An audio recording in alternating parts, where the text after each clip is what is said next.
Por estas circunstancias que ustedes conocen de esta pandemia que azota el mundo en estos últimos días, nos hemos visto en la imperiosa necesidad de hacer clases vía online.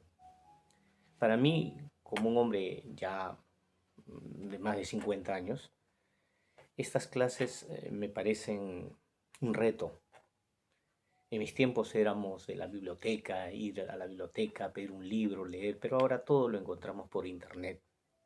Ustedes, generación millennials, saben que la tecnología, el internet, les permite encontrar todo tipo de datos. Entonces, valiéndonos de esta tecnología, vamos a hacer una clase y espero que no se me duerman. Una clase que gire en torno al tema de géneros literarios. Géneros literarios. Sí, se puede leer, géneros literarios. Mi nombre es, repito, Juan Malpartida Ceballos.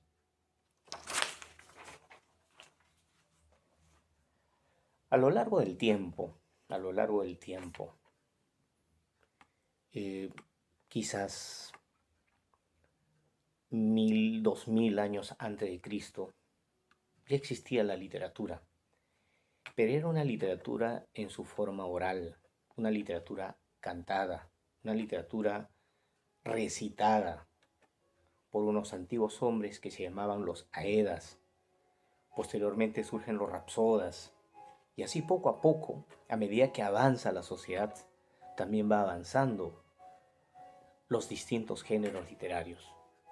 En realidad los géneros literarios es una clasificación de las obras. Si nosotros tenemos obras, les voy a mostrar algunas obras. Algunas obras. Nosotros tenemos acá la Odisea de Homero, tenemos la poesía de César Vallejo, tenemos Edipo Rey de Sófocles, tenemos Los jefes de Mario Vargas Llosa, tenemos El amor líquido de Zygmunt Bauman. Todos estos textos literarios responden a un género, género. Cada uno de ellos responde a un género. Y vamos a estudiar el primer género que aparece en la literatura. El primer género que aparece en la literatura, podemos ponerlo por acá, giramos la laptop, ahí ustedes lo pueden ver. El primer género que aparece en la literatura recibe el nombre de épico. El género épico como tal tiene dos cualidades que ustedes tienen que recordar. Y luego estos dibujos que yo hice el día de hoy, muy temprano para ustedes, los voy a compartir. Tal vez les tome una foto y junto con este video ustedes pueden servirse de este esquema para que elaboren posteriormente al final un ensayo o un breve comentario sobre esta clase. Como pueden observar, el género épico tiene dos cualidades que son esenciales. Uno, que para escribir una obra épica, el autor, el creador, tiene que emplear el verso. Y segundo, su tema a escribir o a cantar tiene que estar referido a hazañas. ¿Qué es una hazaña? Una hazaña es un gran acontecimiento, liderado siempre por un jefe, por un héroe. Entonces la épica viene de la palabra epos, que significa batalla, hazaña. La épica se caracteriza fundamentalmente por dos. Tiene que tener dos elementos. Uno, debe estar plasmado en verso y referirse a hazañas. Si esas dos circunstancias se cumplen, entonces estamos hablando del género épico. Podemos observar en este cuadrito, en este esquema, que hay tres géneros literarios. No olviden, tres géneros literarios en torno a la épica. A eso se llama especies. Hay tres especies. Entonces la épica es un género que se refiere a hazañas y se plasma en verso, pero que se divide en tres especies. La primera especie se denomina epopeya, la segunda especie se denomina cantar de gesta y la tercera especie se denomina poesía épica. Para que sea más fácil, la epopeya surge en la Edad Antigua, el cantar de gesta surge en la Edad Media y la poesía épica surge en la Edad Moderna. La epopeya se caracteriza por su carácter grandioso, predomina lo fantástico.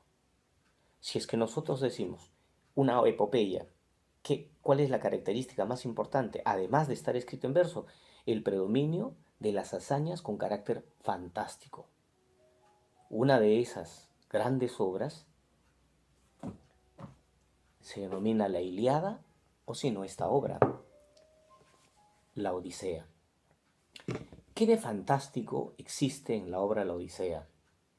En la obra de la Odisea es un poema de la hazaña de un hombre llamado Ulises que regresa a su casa después de 10 años que duró la guerra de Troya.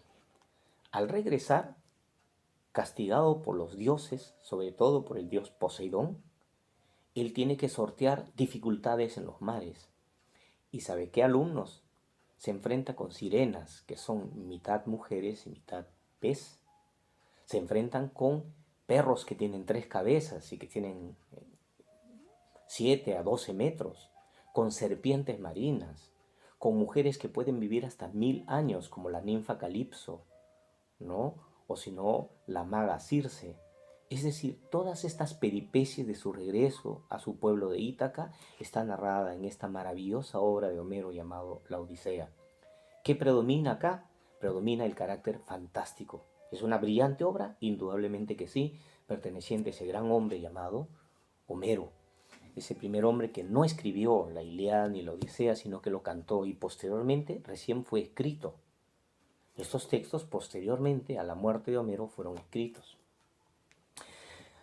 Cuando muere la epopeya y termina la Edad Antigua, viene el cantar de gesta. Y el cantar de gesta, como les dije, se da en la Edad Media. El cantar de gesta viene de la palabra canto, el nacimiento, cantar un nacimiento. ¿Qué es gesta? Gesta viene de la palabra del verbo gestar, nacer. Entonces, todo cantar de gesta explica el nacimiento de los países. Y los países empiezan a dar una vez que Roma ha caído. Terminado la Edad Antigua, cae Grecia, ¿no? Y viene el inicio de la invasión romana y posteriormente Roma se expande por Europa, pero a su caída, en el siglo V, termina la Edad Antigua y se inicia la Edad Media. Posterior a esa caída del Imperio Romano, los pueblos empiezan a nacer, Alemania, Inglaterra, España, y justo acá viene la obra del Cantar de Gesta. Y cuando ustedes les pregunten alguna vez, ¿cuál es el cantar de gesta más importante? Ustedes responderán, el poema del mío Cid. ¿De qué trata el poema del mío Cid? El poema del mío Cid trata del nacimiento de España, pero es contado por un hombre llamado Rodrigo Díaz de Vivar, el mío Cid campeador, que pelea contra los árabes, expulsar a los árabes para crear la nación española. Y así también van a existir otros cantares de gesta, como el cantar de Rolando en Francia, el cantar de los Nibelungos en Alemania. Entonces, esa es la segunda parte de los cantares, la segunda parte de la épica. La primera era la epopeya, donde predomina lo fantástico, Edad Antigua. La segunda es el cantar de gesta, donde predomina fundamentalmente el nacimiento de los países. Y la tercera, en la Edad Moderna, es la poesía épica. Y en la poesía épica nosotros tenemos a un gran escritor que fue el poeta soldado llamado don Alonso de Ercilla y Zúñiga, quien escribe sobre Chile y la conquista, llamada su obra La Araucana. Pero la poesía épica, profe, a diferencia de la epopeya, ¿por qué se caracteriza?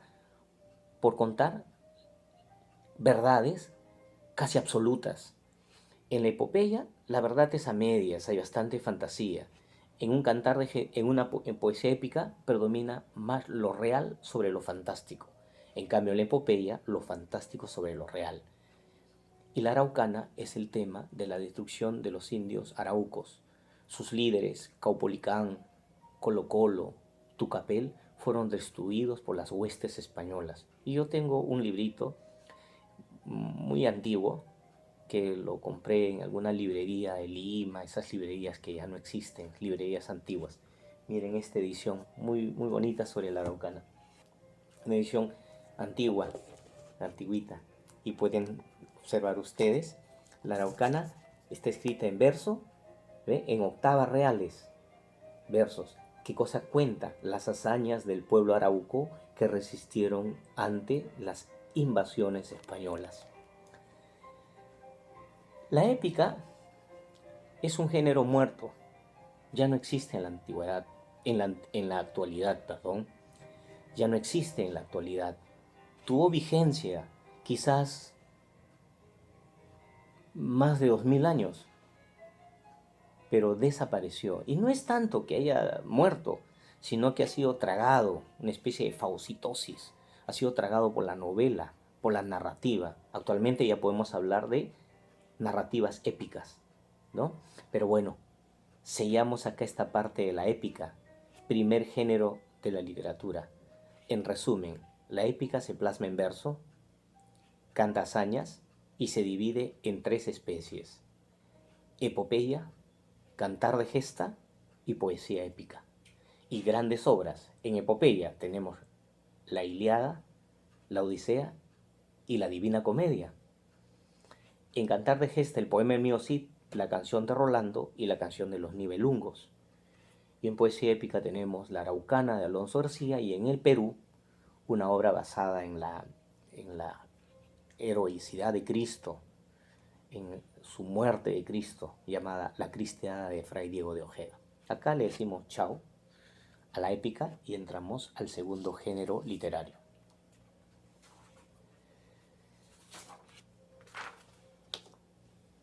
El segundo género literario recibe el nombre de lírica por el instrumento musical lira, del cual se servían los poetas para cantar sus sentimientos, tanto el amor, el odio, la muerte, la soledad. La lírica se caracteriza fundamentalmente por dos elementos. Uno, que se plasma en verso, igual que la épica, y la diferencia está en el tema. En la lírica expresa sentimientos. Ahora, el sentimiento no solo va a ser el sentimiento amoroso, porque también hay sentimientos de odio, pero hay sentimientos de soledad, hay sentimientos trágicos, hay sentimientos que dan risa, sentimientos en los que uno se burla de la persona, porque esa persona no te cae bien. Entonces, la lírica se plasma en verso y expresa diversas sentimientos, como acá vemos una diversidad como de ventanas. Pero vamos a analizar una, dos, tres, cuatro, cinco, seis especies de la lírica. La primera recibe el nombre de Oda, y ahí he puesto, no sé si se nota, Fray Luis de León, Oda a la vida retirada. ¿Qué es una oda? Una oda es un canto de alabanza. Fray Luis de León amaba el campo, amaba la naturaleza.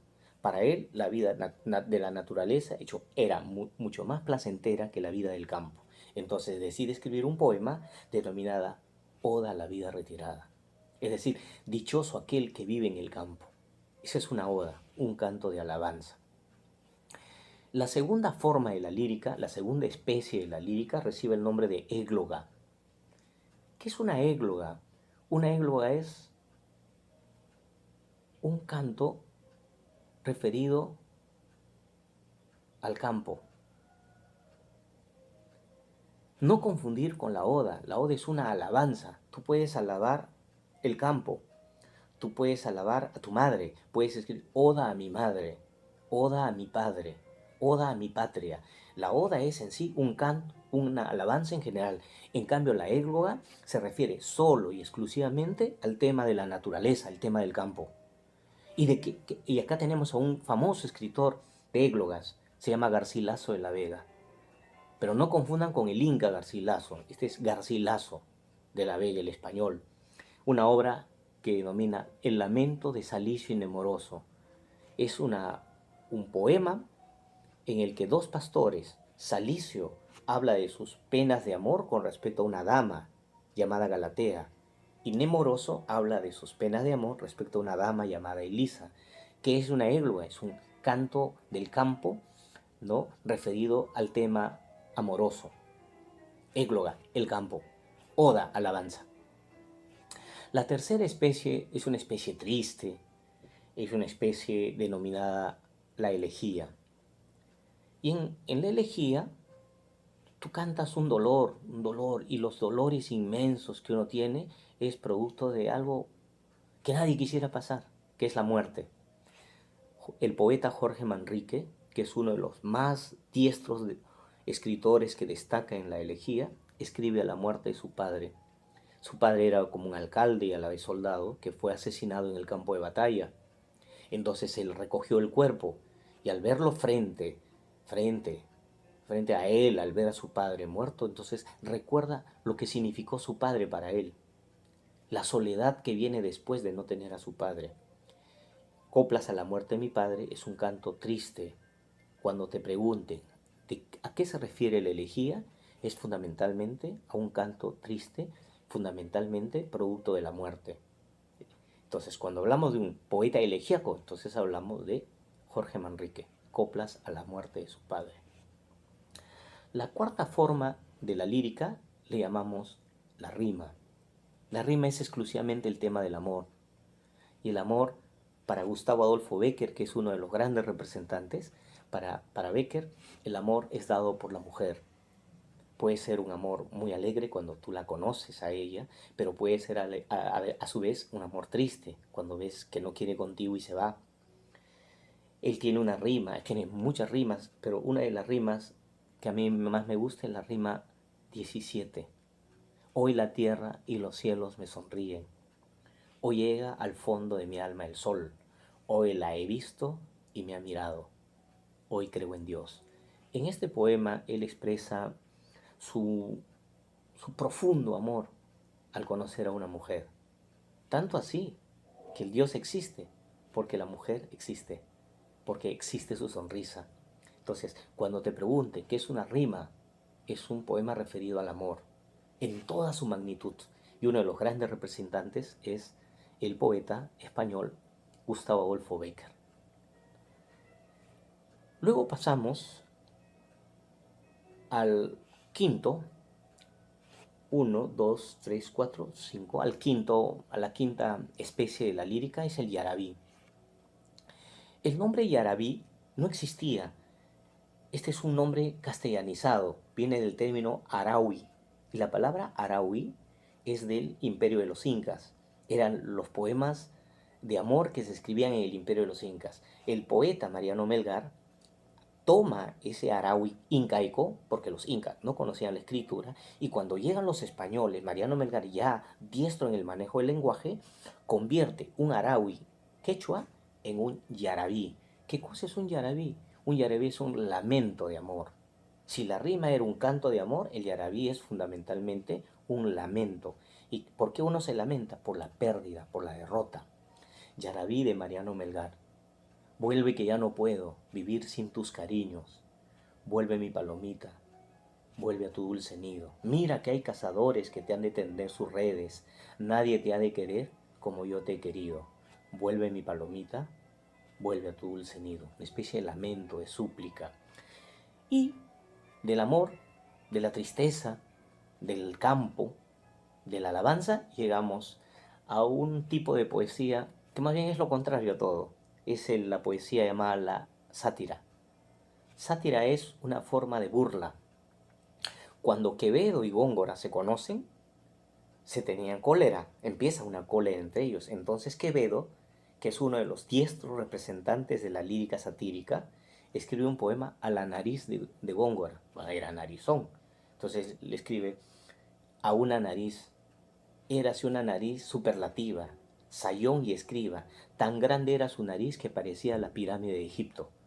La sátira es una forma de burlarse de una persona, sea hombre, sea mujer. Si la literatura es válida tanto para el amor como para la sátira. Con que el poema esté bien escrito, ya sea de amor o ya sea de sátira, vale. Lo importante es que el escritor escriba bien. No importa el tema, cualquier tema es bueno para la literatura.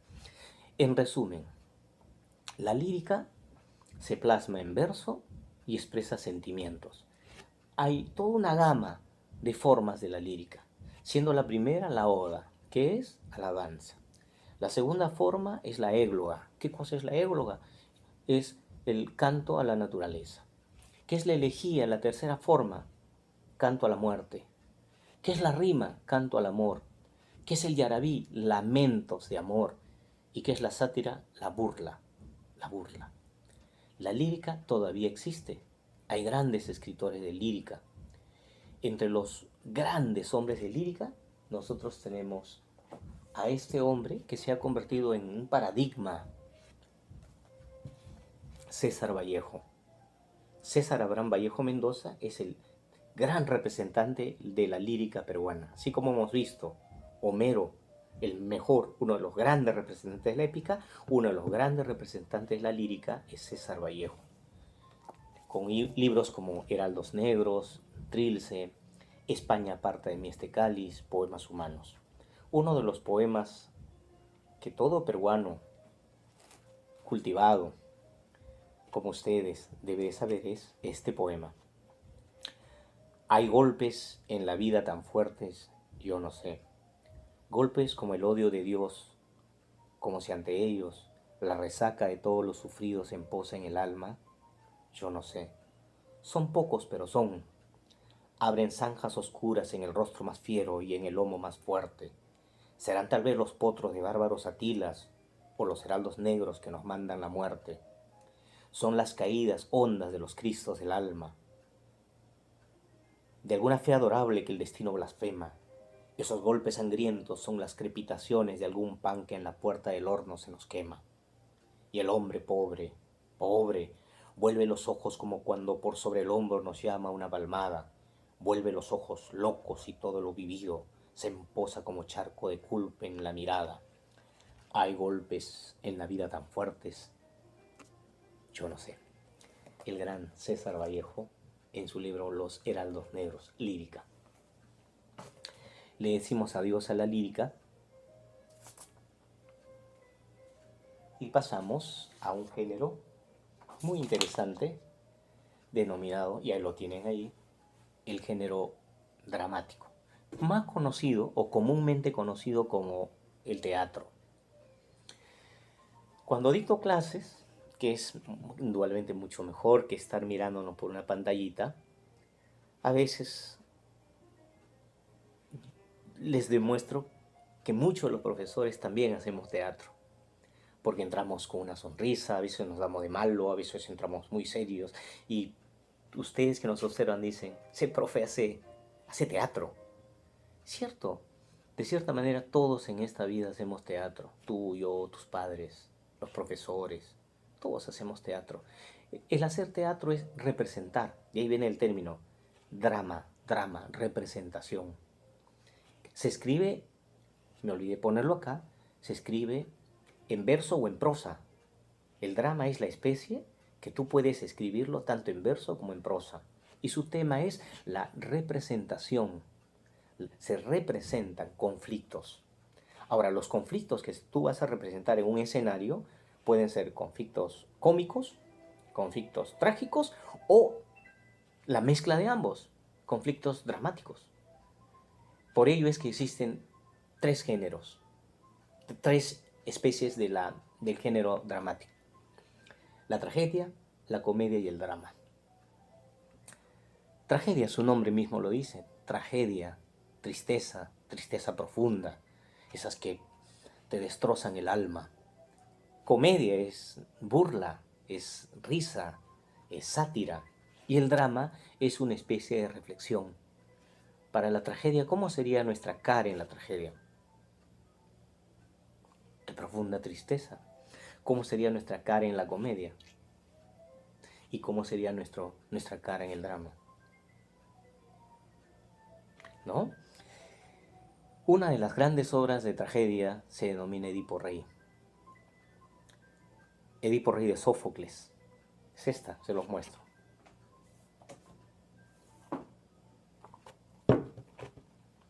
que hay varias: Edipo, Antígona y Medea. Comentemos Edipo. Edipo, ya casado con una gran mujer llamada Iocasta,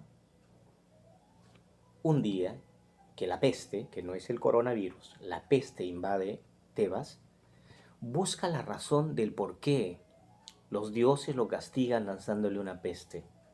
¿Y sabes qué, queridos alumnos? Descubre que el culpable de la peste es él y que él está casado con su madre y años atrás mató a su padre. Él no lo sabía, ahora lo descubre. Al saber esta terrible verdad, ¿qué hace Edipo Rey? Se revienta los ojos y pide que lo destierren del pueblo donde él era rey. La tragedia Edipo Rey está considerada como una de las tragedias más perfectas de la literatura universal. Recomiendo su lectura. Excelente historia. Tragedia.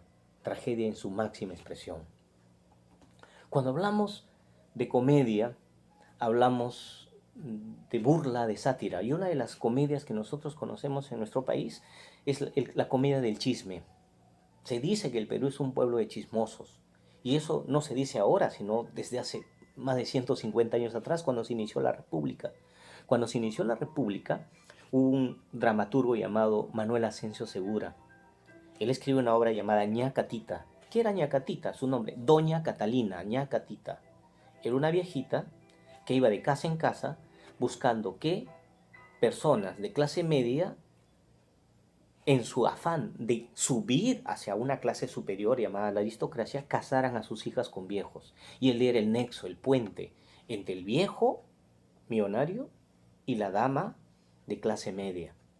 Ñacatita es una comedia que al final indudablemente no termina con las bodas del viejo con la niña, sino de la niña con el amor verdadero, con un joven que había conocido. Pero Ñacatita es un jalón de orejas a nuestra sociedad. Es una visión cómica, satírica, irónica de cómo eran antiguamente los matrimonios forzados. Comedia porque se burla de una sociedad caduca. Y cuando llegamos la tercera especie del teatro o del género dramático, nos encontramos con el drama Fuente Ovejuna, del famoso escritor Lope de Vega. Ustedes deben haber escuchado la palabra todos a uno. Si todos se unen, todo lo pueden.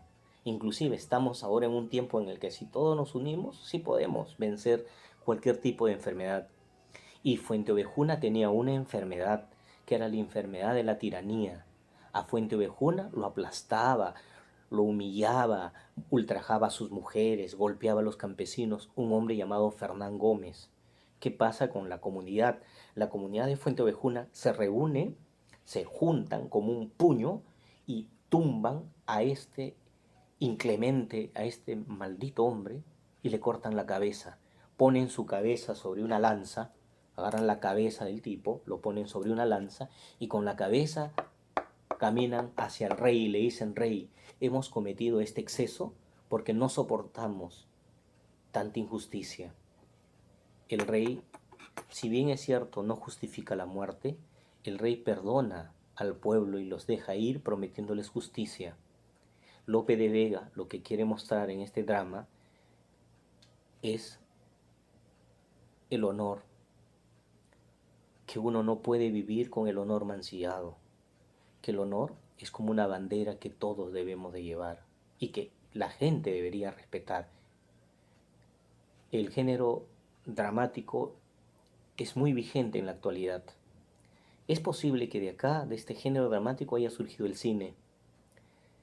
Si el género dramático es hecho en un escenario, el cine es hecho en diversos escenarios y filmado así como esta clase. Entonces, el género dramático es muy vigente y tenemos grandes autores como William Shakespeare, por ejemplo, Romeo y Julieta, Otelo, Hamlet. ¿Quién no recuerda esas majestuosas obras de Shakespeare penetrando en el alma humana para comprender cómo nos movemos los hombres y las mujeres ante distintas circunstancias como los celos, el odio o el amor mismo? Género dramático, entonces, es un género muy importante, muy interesante, conocido con el nombre de teatro. Le decimos adiós.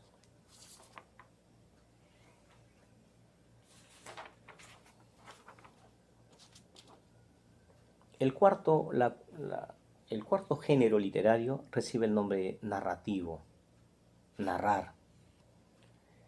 ¿Quién no ha narrado alguna vez un partido? ¿Quién no ha narrado alguna vez el encuentro con el chico o la chica que te gusta? ¿Quién no ha escuchado a su vez a la abuelita narrar una historia?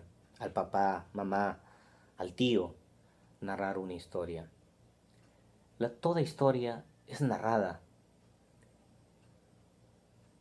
y la narrativa nace de ese concepto. Se escribe, cuando tú escribes, ya no utilizas el verso. Acá cambiamos. El verso era para la épica y para la lírica. Para el teatro más o menos. Habían obras de teatro que podían ser en verso y otras que podían ser en prosa. Pero acá ya es exclusivamente la prosa. Se narra, se relata historias. Ahora, las historias indudablemente pueden ser muy reales o pueden ser fantásticas. O puedes mezclar ambas cosas. Lo principal es que lo que tú cuentes, o lo que te cuente el autor, tiene que ser verosímil, es decir, creíble, ¿no? Entonces, una de las primeras especies del género narrativo es la novela. Yo acabo de, hace un día, de terminar de leer una maravillosa novela. Lo encontré en un kiosco a 10 soles, alumnos, ojo, atención. La Dama de las Camelias, una novela del siglo XIX, en pleno auge del romanticismo, que nos habla de una mujer que no tenía reputación. Es decir, era una mujer que vivía bailando en los clubes, que vivía en las sombras, que vivía de brazo en brazo de diversos hombres. Nadie la respetaba, solo los hombres la amaban. Ni siquiera era amor, era un deseo, un capricho, y le daban dinero. Ella se había convertido entonces más que una mujer en un objeto, hasta que un día un hombre se enamora de ella. Y ella no lo puede creer, cómo un hombre de bien puede enamorarse de una mujer de la noche. Y este hombre da todo por ella, abandona a su familia y se van a vivir lejos. Ella se olvida de los cabarets y solamente se dedica a su nuevo hombre, a su nuevo esposo. La mujer se llama Margarita y el hombre es Armando. Empiezan a vivir una ilusión, pero la ilusión no dura mucho tiempo, porque el papá del joven y toda la familia le hacen la vida imposible. Todas la acusan: tú eres así, tú eres una mujer escandalosa, no sirves para estar con mi hijo, eres una desgraciada, déjalo a mi hijo. Al final inventan una gran mentira y el hijo lo abandona. Y Margarita muere en su soledad. Y el hombre después descubre que toda mujer, sea cual fuera su oficio, tiene derecho al amor. La Dama de las Camelias es una mujer que luchó por ser feliz y no lo logró. Una gran novela de Alejandro Dumas, Dumas hijo, porque hay un Alejandro Dumas que es Dumas padre, el autor de Los Tres Mosqueteros. La novela siempre me ha causado a mí gran placer. Y les cuento algo, y no con ánimo de lucirme y esas cosas, no va conmigo. Yo también se me dio una vez, hace unos años atrás, por escribir una novela, y lo hice. Les voy a presentar mi novela.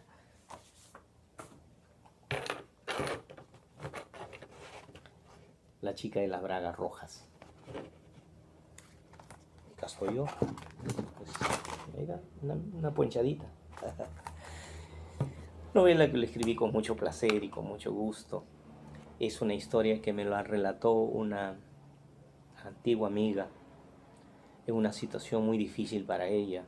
Fue drogada, dopada y llevada a un lugar para hacerle fotos escandalosas. Y al final ella, como sabía de que no podía llevarle a la justicia estos sus amigos que la habían dopado y drogado, no podía llevarlos a la justicia porque no tenía formas de cómo demostrar que ella había sido burlada y objeto de burla por ellos, decidió tomar venganza por sus propias manos. Mire, la novela es algo que, que una historia te puede atrapar. Lo importante para que una novela no caiga es atrapar al lector. Han existido grandes novelas, Crimen y Castigo, Los Miserables, o las novelas de Mario Vargas Llosa, como por ejemplo Así los perros o La guerra del fin del mundo. Así que disculpen esta digresión sobre mi obra. Después de la novela existe una especie llamada el cuento, que es como el hijo de la novela. Es algo breve que no debe pasar de 100 hojas, inclusive menos, quizás de 50. Y uno de los primeros grandes escritores del género narrativo que escribía cuentos es Mario Vargas Llosa, del quien ya les hablaba. Acá está uno de sus primeros libros de cuentos, Los Jefes. Los Jefes.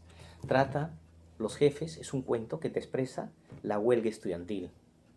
Una huelga producto de los horarios mal elaborados en un colegio. Sucede que el director entra un día para otro y les dice, mañana empiezan los exámenes finales, y los chicos se quedan asombrados y deciden, los de quinto año de secundaria, hacer una huelga, no presentarse al colegio al día siguiente, y para ello bloquear las entradas del colegio en ambas puertas. Son apoyados por los de cuarto de secundaria, son apoyados con duda por los de tercero, pero los de primero y de segundo de secundaria tienen miedo de sus padres, que si no entramos, ¿qué nos van a decir? Y son los que tumban la idea primigenia de los de quinto año de secundaria de hacer una huelga para hacer que el director no tome los exámenes. Los Jefes es un cuento ambientado en Piura, del famoso escritor premio Nobel peruano Mario Vargas Llosa. Entre cuentistas que hemos tenido en Perú, grandes, tenemos a Abraham Valdelomar, El Caballero Carmelo, El vuelo de los cóndores, Paco Yunque, de César Vallejo, un cuento maravilloso. Después de la novela y después del cuento, tenemos el mito. El mito es como un cuento, pero referido fundamentalmente a dioses. Pueden ser dioses griegos o dioses andinos. Cuando hablamos de dioses andinos, por ejemplo, hablamos de Nailam, hablamos de Bichama, hablamos de Viracocha. Pero cuando hablamos de dioses griegos, por ejemplo, hablamos de Zeus, hablamos de Urano, y les quiero contar brevemente la historia, un mito de Prometeo. Prometeo era un hombre, era un dios con figura humana, que cometió el error de robar el fuego del cielo para entregarle a los hombres. Prometeo vio que los hombres, los primeros hombres, vivían en soledad, en oscuridad, en frío, y él en su estado bondadoso decide tomar una antorcha, llenarlo con fuego y arrojarse desde el cielo y entregarle a los hombres. Tomen el fuego, sírvanse de este fuego para vivir, para alimentarse, para el calor. Y cuando él retorna al cielo, sus hermanos, los dioses, deciden castigarlo por haber robado el fuego. Y lo castigan poniéndole cadenas y llevándole a una especie de roquedal, un bosque de rocas, y ahí lo encadenan.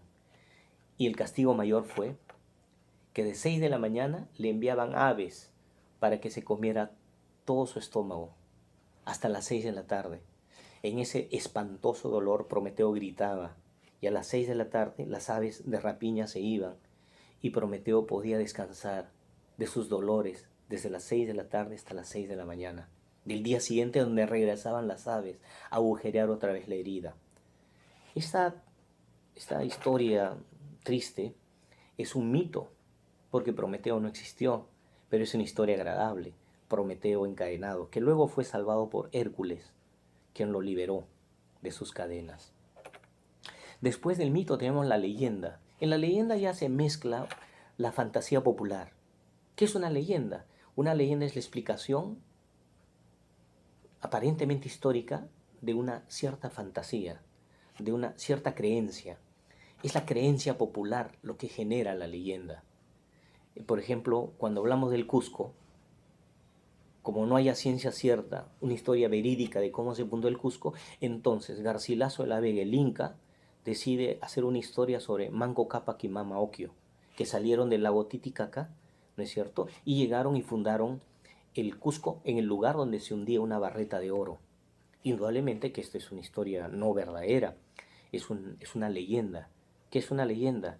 Es una historia fantasiosa, pero regida por su carácter popular, cuyos protagonistas son hombres y no son dioses.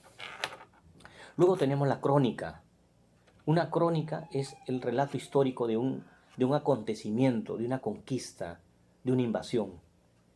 Cuando hablamos de los primeros cronistas que llegaron a América, yo recuerdo a un cronista llamado Bartolomé de las Casas.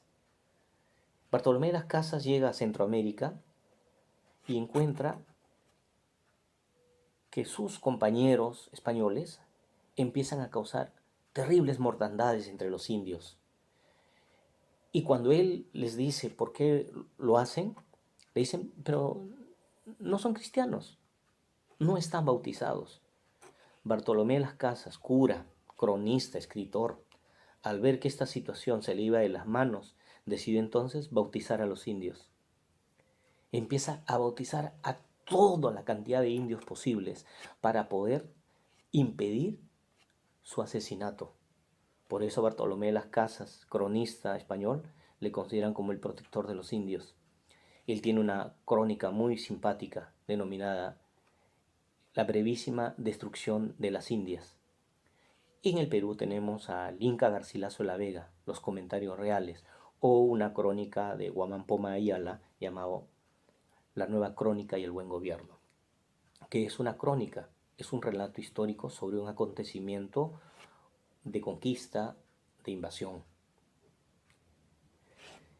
Y llegamos al último de las especies del género narrativo, que tiene el nombre de tradición. Una tradición es una mezcla de leyenda, es una mezcla de historia, pero acompañado de dos elementos, el humor y la moraleja. Tú agarras un poco de historia o un poco de leyenda, le agregas un poco de humor y una moraleja y tienes la tradición. Y en el Perú tenemos al gran escritor Ricardo Palma, con grandes tradiciones, anécdotas, como por ejemplo el carajo de Sucre, el alacrán de Fray Gómez, el obispo Chicheñó, la historia de la Perricholi. Entonces, una serie de acontecimientos históricos desde la época de los incas hasta la época republicana. Ricardo Palma escribe tradición, convirtiendo esta especie en una identificación con nuestras costumbres, nuestras tradiciones. En resumen, el género narrativo se plasma en prosa y relata historias que pueden ser reales o fantásticas o la mezcla de ambos. Se cuenta con algunas especies, siendo sus especies más destacadas: 1, la novela; 2, el cuento; 3, el mito; 4, la leyenda; 5, la crónica; y 6, la tradición. Y con esto le decimos chao al penúltimo género y entramos a un género final que se denomina el ensayo. Género que ustedes, alumnos que se encuentran en la secundaria de acá a pocos años, cuando ingresen a la universidad y luego quieran ustedes tener su título de doctor, su título de ingeniero, su título de profesor, van a tener que hacer una tesis. ¿Qué cosa es una tesis? Una tesis es una investigación que ustedes lo van a tener que hacer no en verso, sino en prosa. Primer elemento de un ensayo, se plasma y se escribe en prosa. Pero segunda característica, en todo ensayo se construyen juicios de valor, a favor o en contra de algo. Es opiniones, son críticas que se hacen. Entonces lo que ustedes van a tener que hacer es elaborar juicios, elaborar una tesis, una idea, van a contrastarlo con la realidad. A lo largo de la historia hemos tenido nosotros grandes ensayistas, así como novelistas famosos, dramaturgos famosos, poetas famosos, hemos tenido grandes ensayistas. El ensayo es el último género literario, es más el juicio, es más la razón lo que predomina, más que lo estético, ¿no es cierto? Entonces, una de las primeras clases o especies del ensayo tenemos el ensayo político. Poli, ciudad. Interpretar a la ciudad y sus habitantes. Entre los científicos sociales que trataron de interpretar al hombre en la sociedad, tenemos a un alemán llamado Carlos Marx. Él trató de explicar un poco la lucha de clases, la diferencia entre ricos y pobres, por qué los pobres no pueden acceder a la riqueza. Entonces, una tesis muy marcada por una doctrina que busca la igualdad. Él es el padre del comunismo, Marx. En el Perú tenemos la réplica de Marx llamado José Carlos Mariátegui, en un ensayo denominado Los 7 ensayos de interpretación de la realidad peruana. La primera forma de ensayo es el ensayo político, en el cual tú utilizas tus juicios de valor con respecto a la sociedad, la búsqueda de la mejoría de esta sociedad. La segunda forma de ensayo se denomina el ensayo filosófico. Filosofía es pensamiento, filosofía es la visión del mundo, filosofía es qué idea tú tienes de Dios, qué piensas del amor y de la muerte. A lo largo de la historia hemos tenido filósofos como Platón y su teoría del platonismo, ¿no? Que es el idealismo. Para Platón las cosas existían no necesariamente porque tú podías tocarlas, sino porque tú podías percibirlas con otros sentidos. Por eso el amor se convierte en una verdad a partir del no conocimiento, sino del sentir. Por eso hablamos de amor platónico. Entonces la filosofía es una creencia. Yo creo que tú me quieres, por lo tanto yo también te quiero. Tenemos luego a San Agustín, que defendía la idea de Dios, la existencia de Dios, en un libro llamado Las Confesiones. Qué difícil debe ser tratar de defender a Dios a través de un libro que pretende ser científico, de un libro que pretende ser una verdad.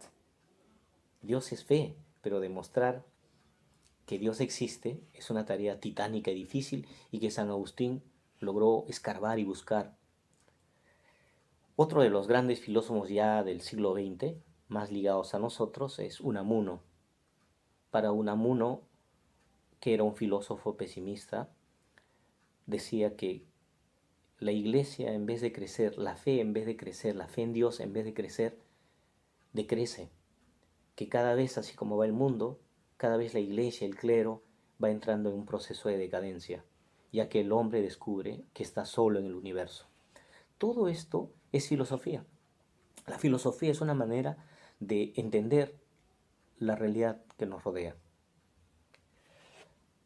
El tercer género, la tercera especie de este género interesante llamado el ensayo, es el antropológico, antropo-hombre, logo, desarrollo, el desarrollo del hombre. Darwin, en su libro La evolución de las especies, intentó demostrar, aplicó sus juicios, su razón, a explicar que el hombre proviene de un animal llamado el mono y que a través de un proceso evolutivo hemos llegado a ser lo que somos y que aún no hemos terminado de evolucionar, que estamos en proceso de evolución. El hombre desciende del mono, una tesis muy arriesgada, muy interesante de Darwin, en un libro simpático, maravilloso. Todo libro siempre nos trae muchas verdades y también por ahí algunas mentiras ocultas. Nos trae siempre una reflexión sobre lo que somos y lo que podemos ser o lo que hemos sido. Darwin, la evolución de las especies. El ensayo psicológico también existe cuando tú quieres penetrar en los sueños, en el inconsciente, en el ego, en el alter ego. Es decir, Darwin, si bien es cierto, analizó la evolución, Sigmund Freud entró en la mente humana, penetró a través de sus estudios en la teoría de los sueños. Un hombre psiquiatra muy interesante que nos comunica y nos transmite muchas verdades, muchas tesis y también muchas hipótesis que habría que contrastarlo con la realidad para ver si es en verdad algo valedero. En resumen, el ensayo se plasma en prosa y elabora juicios de valor con respecto a la realidad. Tenemos el ensayo político, el filosófico, el antropológico, el ensayo psicológico, etc. Uno de los ensayos que últimamente estuve leyendo es este.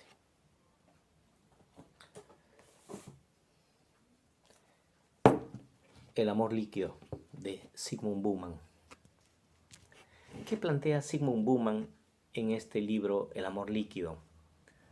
Plantea que el amor de hoy, de este tiempo, el amor de los millennials, es muy diferente al amor de hace 50 años o del amor de hace 200 años atrás.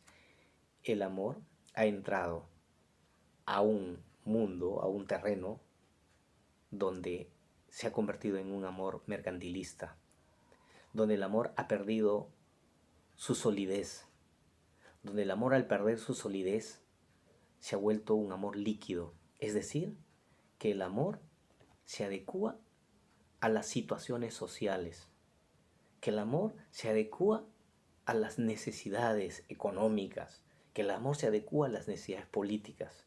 En resumen, el amor ha perdido esa magia que tenía antiguamente y que ahora el amor simplemente es un capricho, es un interés y que por lo tanto es un amor líquido.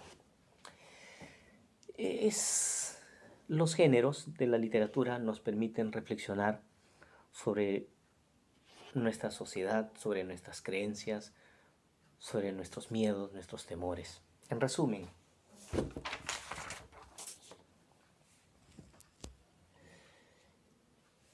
los géneros que hablan, los géneros literarios que utilizan el verso son dos, la épica y la lírica.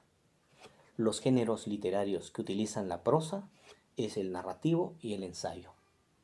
¿Y cuál es el género neutro que puede utilizar tanto el verso como la prosa?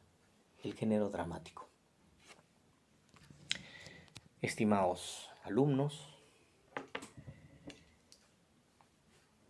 hemos llegado al final de esta breve charla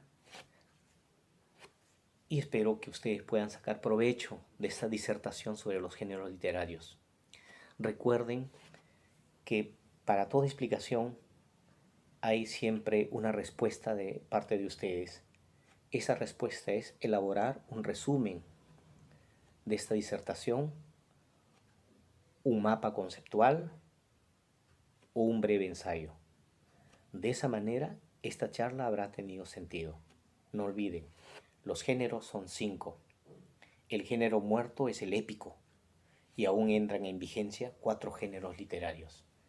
Que tengan ustedes un buen día y nos estamos pronto volviendo a ver. Felicidades.